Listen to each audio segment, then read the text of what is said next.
What up, everybody? What up, everybody? What up, everybody? Welcome back to another episode of AC Reviews the World. I'm your host, AC the Engineer, and we are at episode. Hold on, see, we're getting so many episodes. I can't even remember which episodes we're getting to. We are at episode, 86. Hold on, 87. Hold on. We are at episode 87. Let's give it a round of applause. Give it a round of applause. We'll get to it. We're getting on up there. So I'm getting a little confused on how many numbers there are, how high we got. But like I'm gonna say this at the beginning of this time. Thank you for whoever watches. Thank you for watching later. But like always, we got a lot of things to talk about, a lot of things to discuss, because the world is a crazy place, and we got to review it together. We have to review it together. Crazy topics we're gonna go over today. Like always, we're starting at Monday through Friday, starting between 6 and 7 o'clock. We're going to go over 4 different topics, and the 4 topics we're going over today are, we're going to go over the Washington State, because there's some deadly flooding. So one person has died in the flooding. We got some more information on the Browns University shooter. It looks like more footage, and they actually have a timeline. So we're going to go over that. Then we got a video that popped across my For You page or my timeline of a middle schooler wanted for murder. Middle school. And then lastly, we're going over to a high school student who is in court, and he is accused of some heinous crimes, from sexual assault to blackmail, just some crazy things. So we're going to get into that last. But like always, if you disagree with anything I said, please let me know. Let's talk about it. Let's have a discussion on it. But you know how I like to do it. Let's jump right into it. The first thing we're talking about today, like I discussed earlier, is we're going over the deadly Washington State flooding. So we got some deadly flooding that's happening in Washington State. So we're going to go over to that. We got a few videos to look at, some footage. And let's see what it's all about. Then we'll get into an article after that, or get into some information. But let's jump over into it and see what we can learn from this situation. Let's see what it's talking about.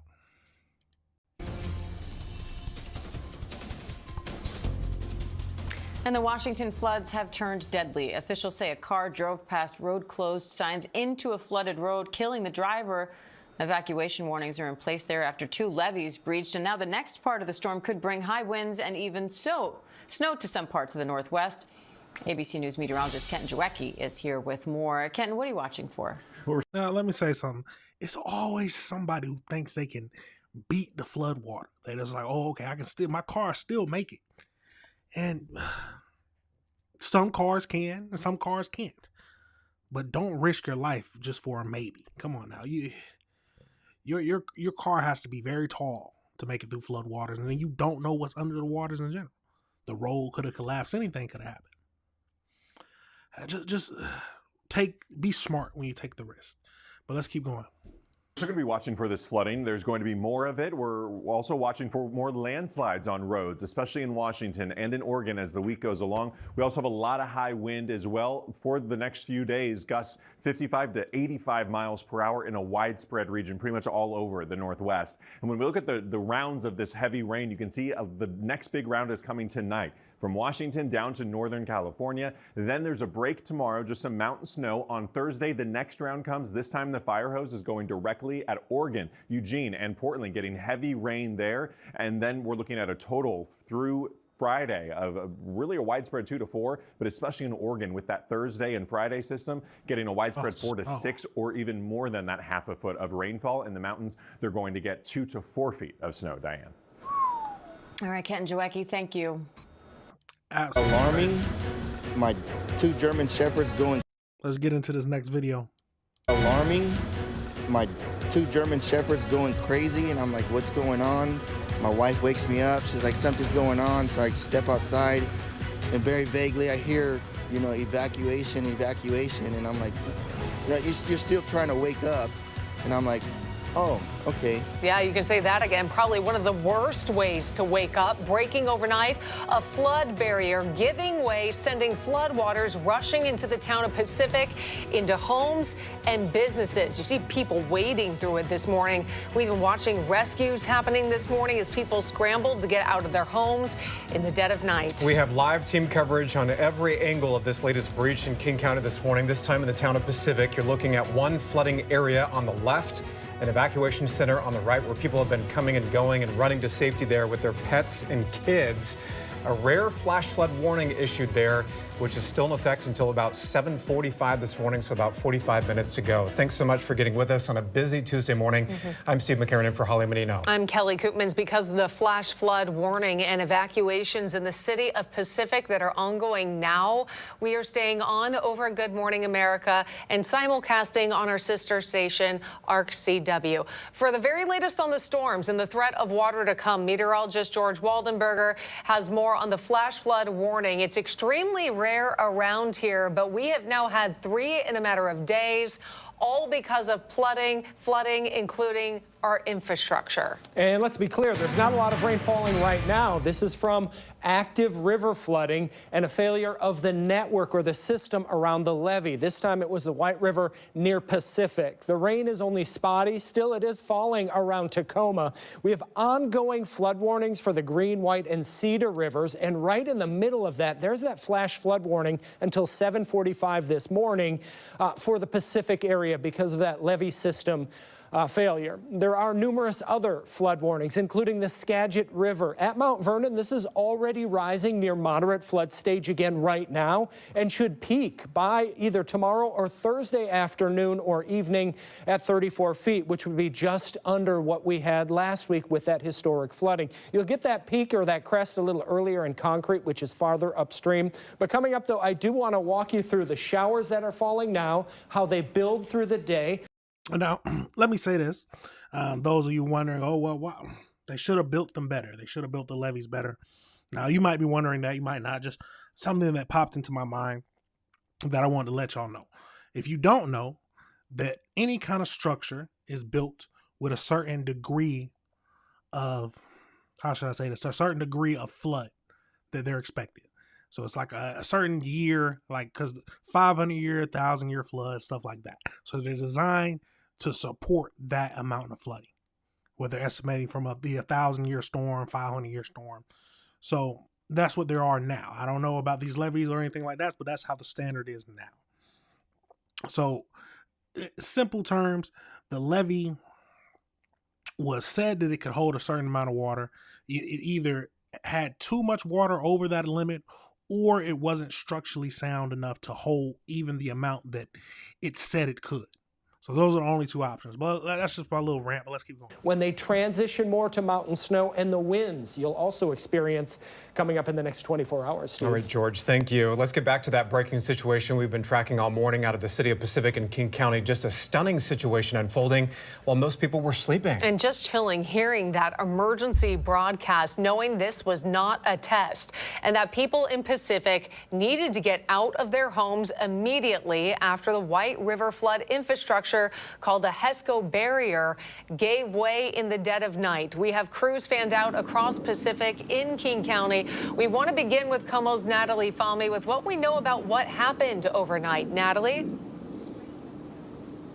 Kelly, Steve, yeah, several neighbors tell me all of a sudden they woke up because they heard helicopters, like you said, telling them to evacuate, kind of jumped out of bed, still waking up a little bit, only to find all this water. Crews came and evacuated about 100 people. No injuries reported this morning. I'll step out here so you can see what we're looking at. Way back in the back, that's where the levee broke and the second emergency wall as well. Now crews are using sandbags to try and block the water from coming further onto the street here. We had a lot of heavy machinery on this street earlier. They've moved around to the other side of the street as well, but I'll tell you, this water has seeped into the neighborhood quickly. Again, 100 people evacuated. Neighbors tell me it was scary this morning hearing the helicopters telling them to get out. They say they are concerned that the levee failed and were shocked to see just how much water came rushing through. We know, again, 100 people have been evacuated this morning. This has been a very active scene all morning morning long. Several emergency response teams here, neighbors who have lived here for more than a decade tell me they have never seen anything like this before. When you came over here and saw all this water, what was your thought? Wow, it's going to be hard. It's going to be hard. There is a lot of houses around here, so we'll hope the rain stops and, yeah, everybody gets safe.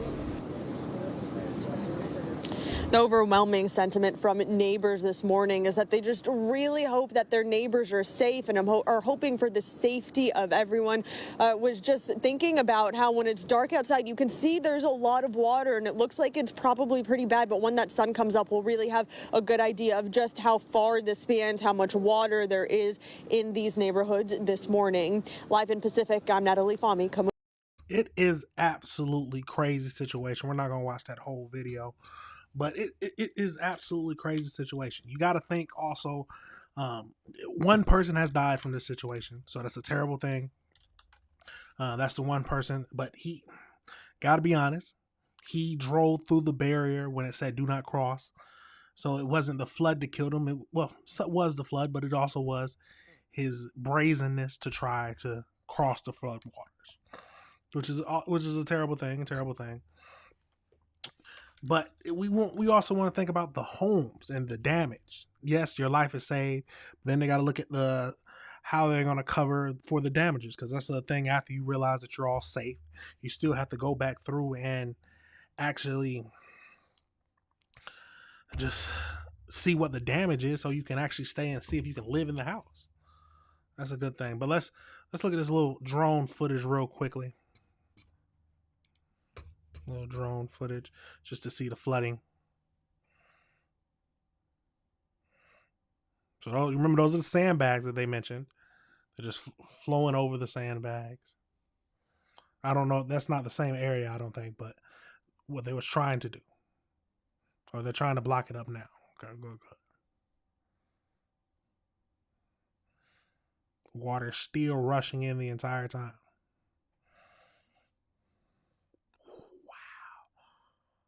Bottom floor is wrecked. Wow. And a lot of times the insurance doesn't cover flooding unless you got specifically, like, you're in the area. So if this is in an area known for flooding, normal insurance wouldn't cover. You'll look for FEMA assistance. And we know how that is. But just seeing that little drone footage, it's a crazy situation no matter how you look at it. It's terribly sad that one person passed away.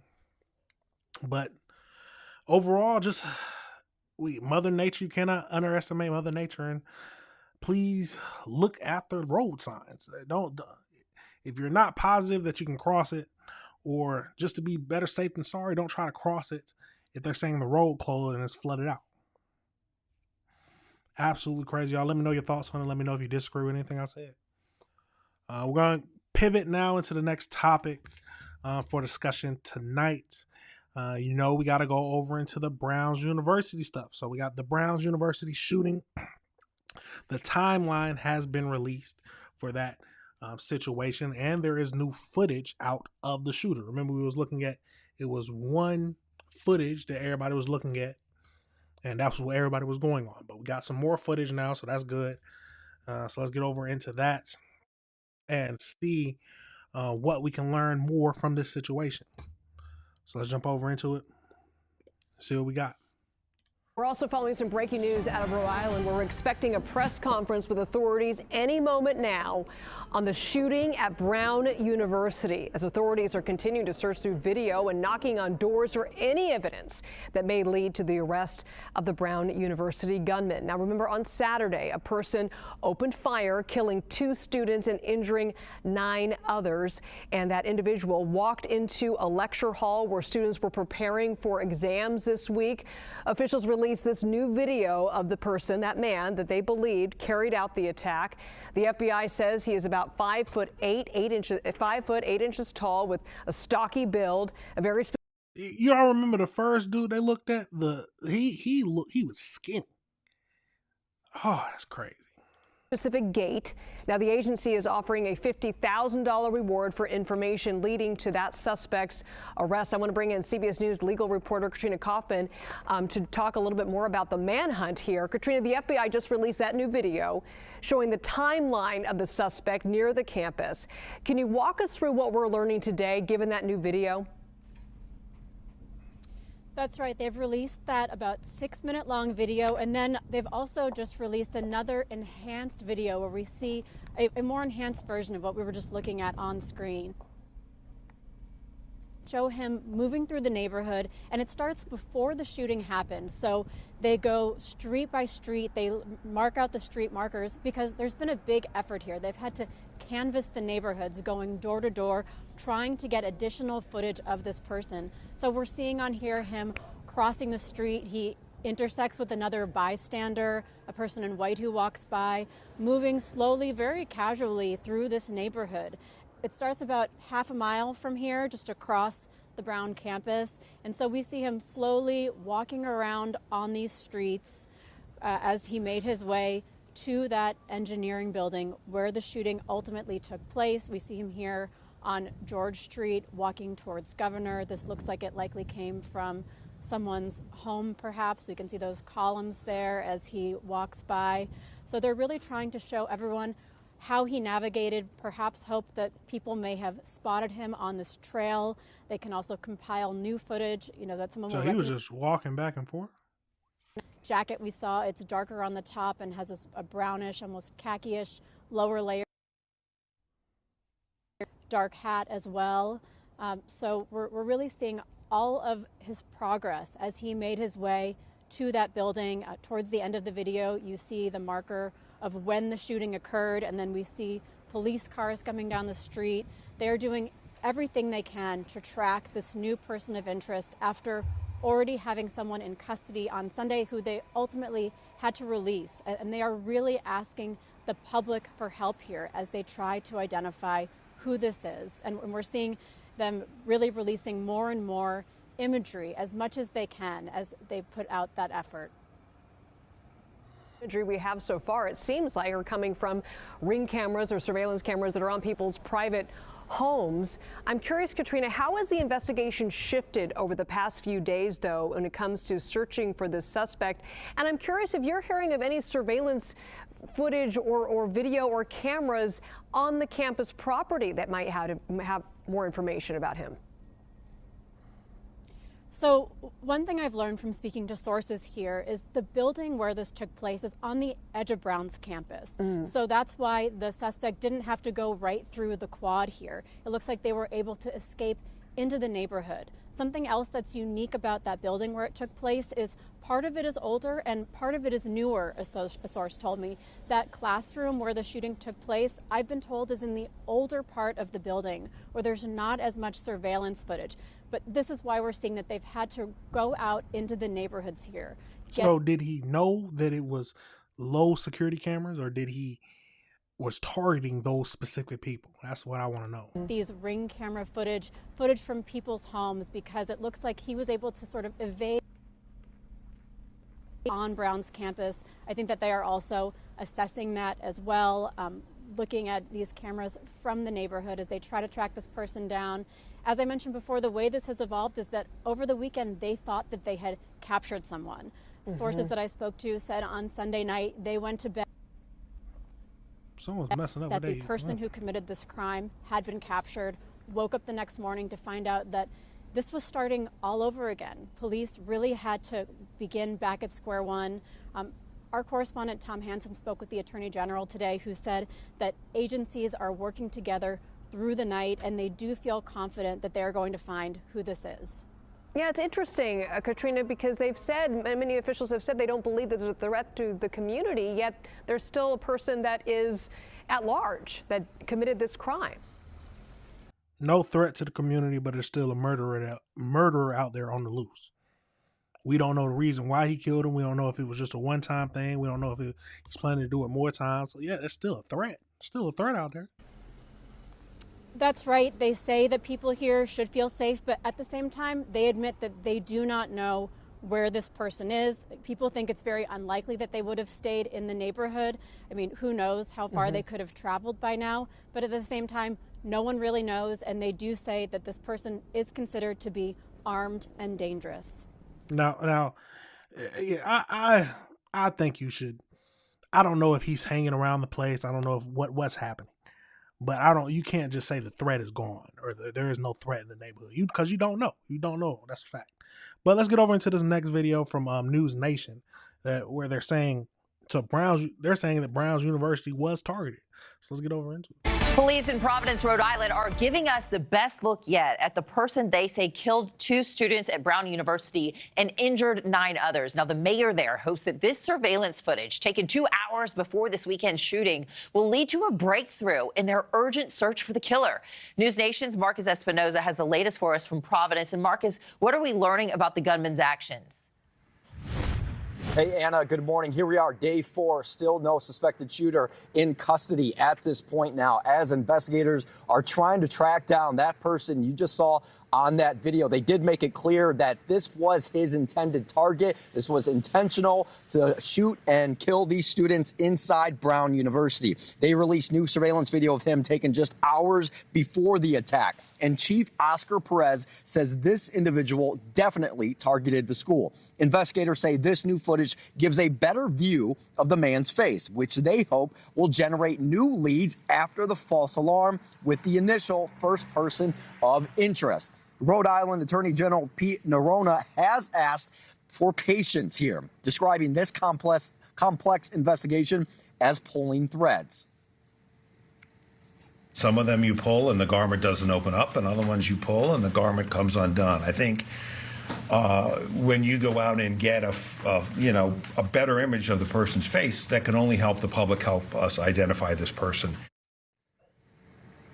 That update and press conference was tense at time as frustration is growing right now. You're taking a look at now the identification of the 2 victims there. Ella Cook, a 19-year-old Alabama native and vice president of the Brown College Republicans, and the other was Muhammad Aziz, an 18-year-old Uzbek American student from Virginia who dreamed of being a neurosurgeon. Police confirmed the gunman used a 9mm handgun to carry out this attack, and despite him still being on the run, Mayor Smiley says the safety status of the community remains unchanged. Schools in Providence are indeed open, which you're going to see a heavy police presence at drop-offs and on the Brown campus, though most people have left here, where all remaining in-person exams have now been canceled. So they're canvassing again near Hope and Waterman Streets. Anna, frustration is growing right now, really over the lack of video of the suspect after the shooting. We now have that video before, 2 hours before.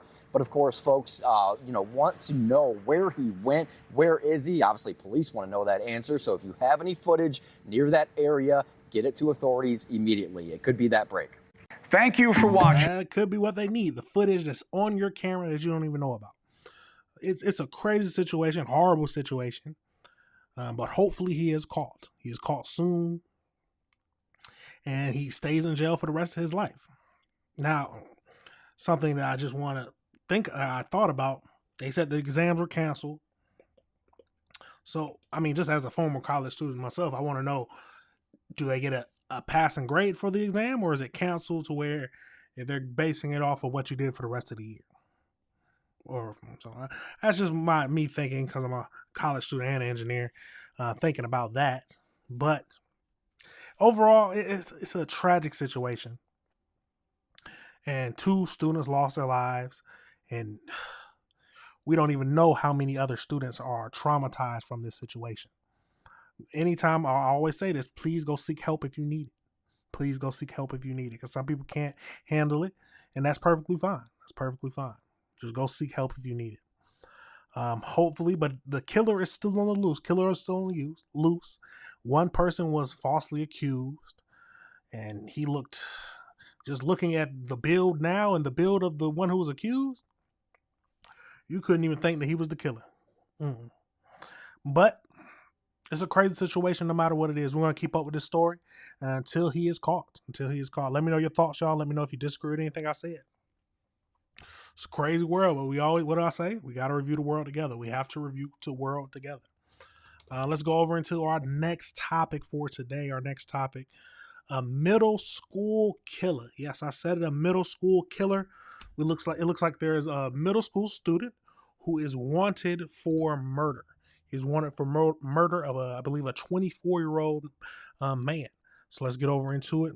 We got 2 videos to look at, and then we're gonna go into an article. But let's jump over into it and see what we can learn from this situation. They get younger and younger. What I say, y'all, they get younger and younger. But let's jump over into it. I heard what sounded like gunshots going off. Danielle DeSilvi is one of the people in her Lavon neighborhood trying to make sense of a shooting on her street.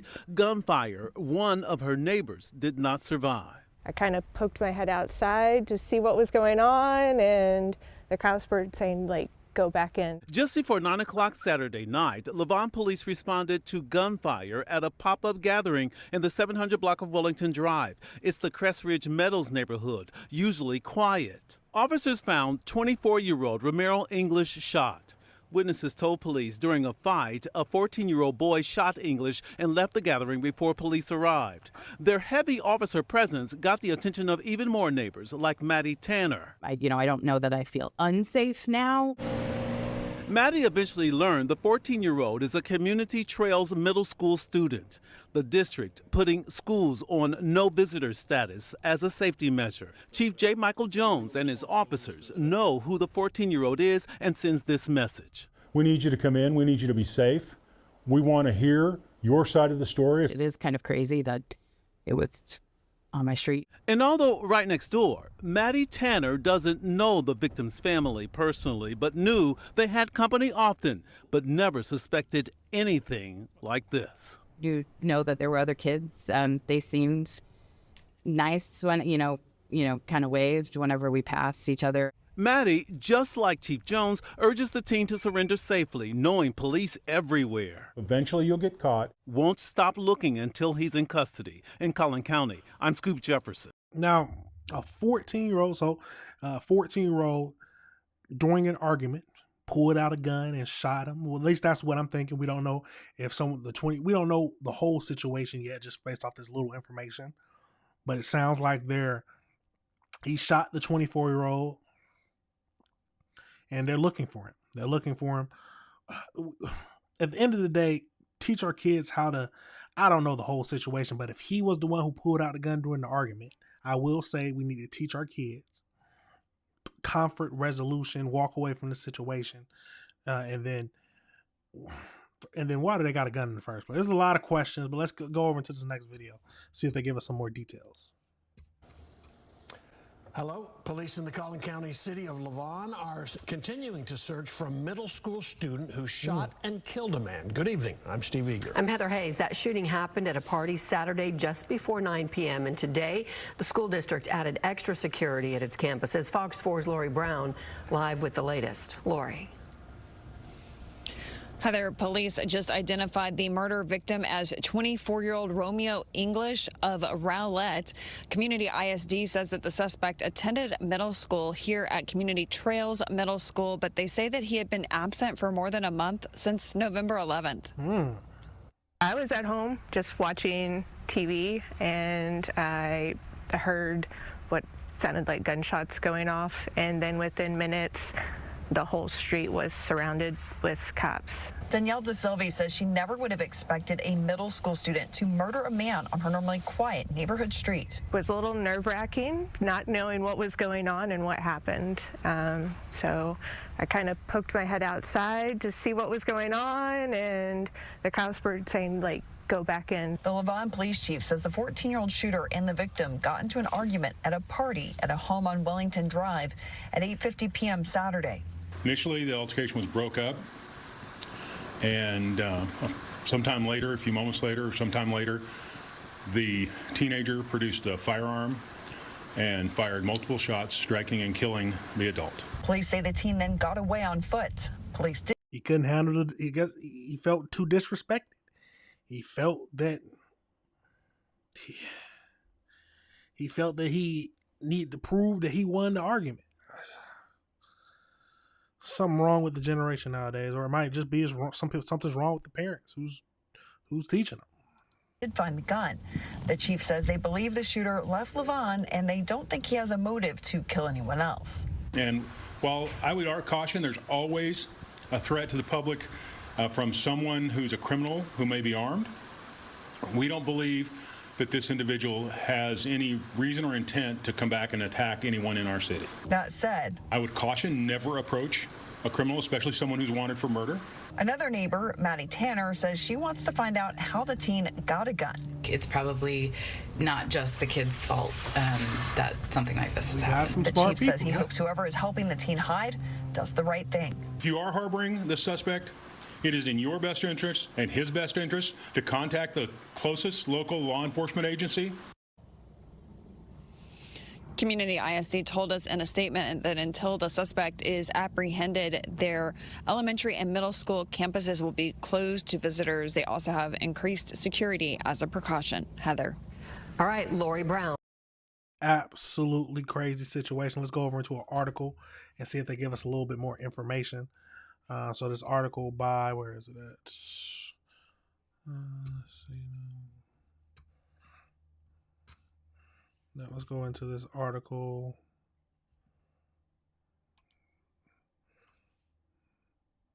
Oh, this is, okay, I think this is it right here. So it looks like he might have been already captured. Let's go over to this most recent article. Let's see. Middle school student. So this was happened, let's see, 8 hours ago. Taken into custody. Okay, CBS News. So the 14-year-old suspect in the deadly North Texas shooting taken into custody by Dallas police. The 14-year-old wanted in the deadly shooting of a man in Collin County over the weekend is in custody. The police said Monday night that the teenage boy was taken into custody in Dallas without incident. Police say that the shooting happened Saturday night just before 9 p.m. on Wellington Drive. When an argument broke out between a 14-year-old and a 24-year-old acquaintance. The police say that the altercation turned deadly. The teen shot and killed the 24-year-old before fleeing the scene. A murder is a very rare thing in our city, so it's shocking. That's what the chief police said. And it's even more shocking that the suspect was a 14-year-old. So the community ISD confirmed that the suspect is a community of the middle school. Where the district leaders took extra precaution in case he is still in town. Earlier Monday, Jones urged that the suspect and anyone helping him to turn himself in. So that's the video we just saw. I will find you. I will investigate you. I will put you in jail. The police thanks the community and several law enforcement agencies for their help with the investigation, including the Collins County. So you got the district attorney, Department of Safety, sheriff's office, police, fire. Absolutely crazy. Let's go over to this article, see if they give us a little anything else. So nothing else. The next steps in the investigation. So stated that the investigation is far from over. The detectives are scheduled to interview the suspect today to determine what led to the gunfire. Furthermore, the police are looking into the 48 hours when the team spent on the run. He emphasized that the investigations will be looking into the identity and the potentially charge anyone who assisted the suspect in escaping or hiding from law enforcement. So it goes to show you, don't help. I mean, it's you on the run and you plan to turn yourself in at a later date. I mean, I can't. I mean, if you want your freedom, don't help. It's as simple as that. Don't help. But they're going to come. They're looking for you and they're going to investigate and find out what happened. But he is in custody, thank God, because when a killer is on the loose, the people around are not safe. The people around are not safe. It's a crazy situation no matter what. An argument between a 14 and a 24-year-old, a 10-year difference. What argument are you getting? As an older man, I still would like to know. He is the victim, of course, because he ended up dying. But why are you getting into an argument with a 14-year-old? That's my biggest question. Why are you getting into an argument with a 14-year-old? Absolutely crazy. Absolutely crazy. But that is the situation. He is in custody, thank God. But let me know your thoughts, y'all. Let me know if you disagree with anything I said. So crazy times. It's crazy times. 14-year-olds killing people. Pray for the victim. Pray for the victim, of course. But absolutely crazy, y'all. Let me know your thoughts on that whole situation. We're going to pivot into our last subject for the day. Our last subject. We got a high school monster. Let's be honest. A high school monster. The high school monster who is accused of sexually assaulting black male, and he is in court. In court. So we're going to get over into that and see. We got one video to look at, and then we're going to go into an article. Let's go over into it and see what it's all about. Absolutely crazy. Let's jump into it.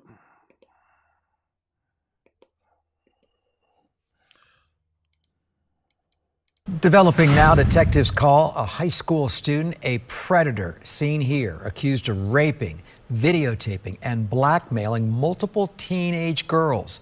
18-year-old Raphael Lerner from Orlando faces more than a dozen charges tonight, and more charges could be coming.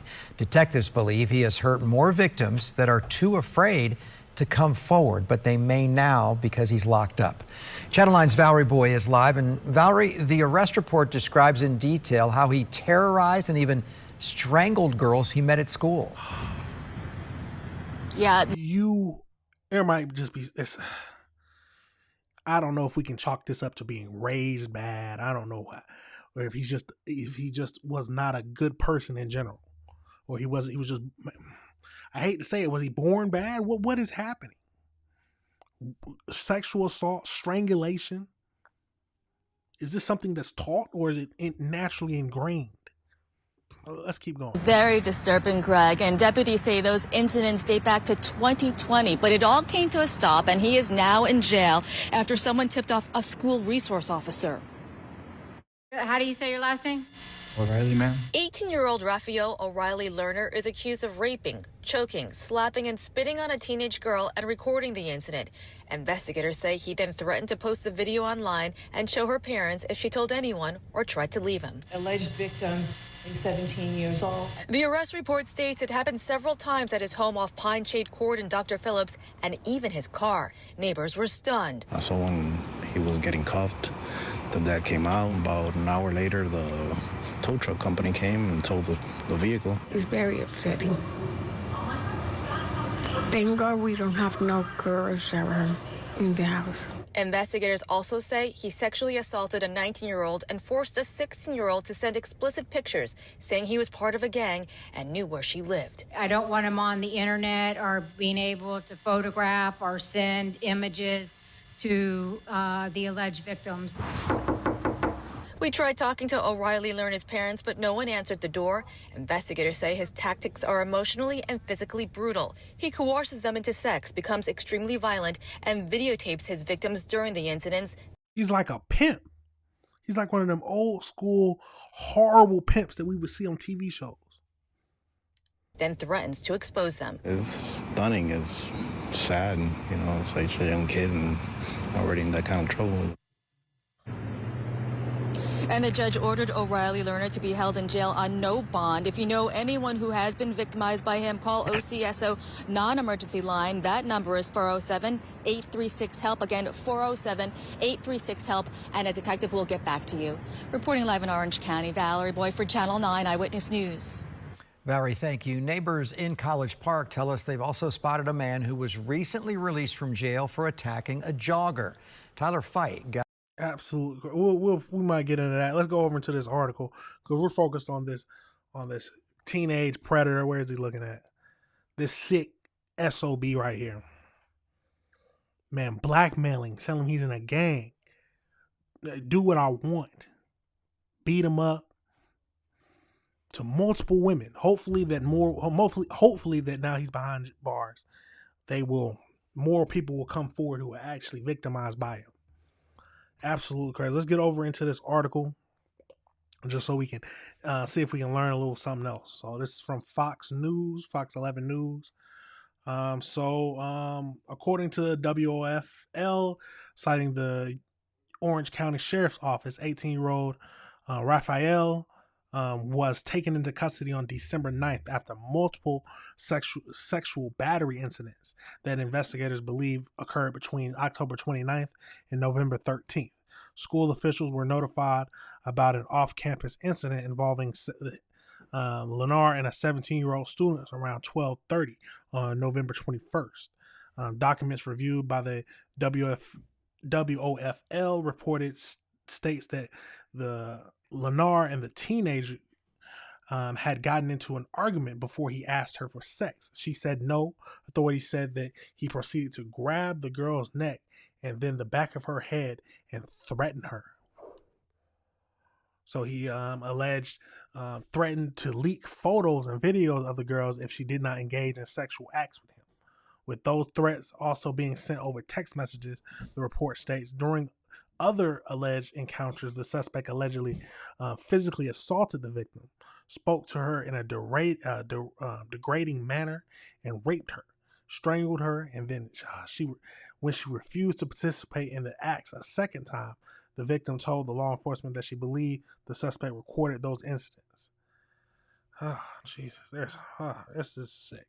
Authorities described the suspect's methods as emotional and physically brutal and said that they believe there are several other victims who have been afraid to come forward.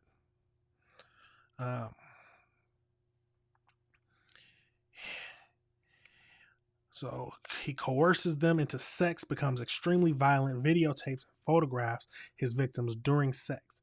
Then he threatens them with exposing these videos and photos publicly and to their parents. Our detectives believe he's a predator and that his behavior has been going on for some time and he has escalated over time. That's a good point. That is a good point. These criminals and these nasty people usually don't just jump into the most gruesome stuff. They build their way up. We are asking anyone who has had any kind of concerned interaction with O'Reilly to come forward.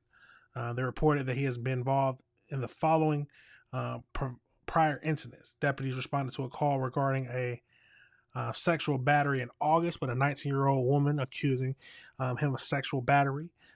He was arrested in connection with a domestic battery in 2020. A 16-year-old said that Lennar threatened them in order to obtain explicit photos in 2023. So he was arrested and charged with the following stuff. So he was charged with sexual battery of a victim under 18, battery by strangulation, false imprisonment, battery 4 counts. He appeared in court Wednesday and is now being held without bond. He has been ordered to have no contact with the victims, witnesses, and is forbidden from possessing weapons or firearms or using the internet.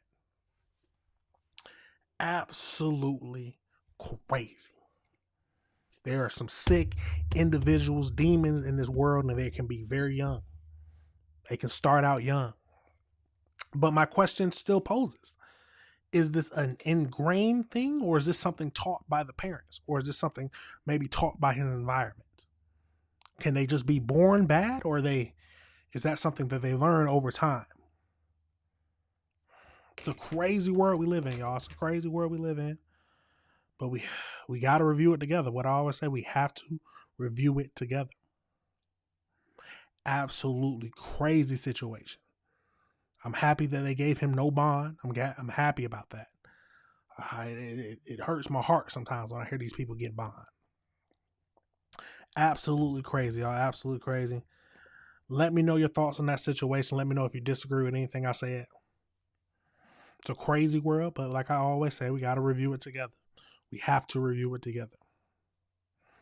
Absolutely crazy. But that is the end of the show today, y'all. Thank you for watching. Thank you for watching now. Thank you for watching later. With any of the things, if you ever disagree with anything I said, please let me know. Let's have a comment about it. Let's have a discussion. I always want to be able to talk to people about it. I might be mistaken. I might have misinterpreted something that I saw in the video. I might have gotten the wrong idea. Let's talk about it. Let's talk about it. If you have a point that you really believe strongly in, tell me about it. I will tell you how I feel. That is how the best ways and how we move this world forward. How we move this world forward. But remember, y'all, this is AC Reviews the World, and I am the host, AC the Engineer. Remember to hit that like button, hit that subscribe button, and hit that notification bell so you can be up to date on all the videos. If you have any videos you want me to see, please send them over to my email.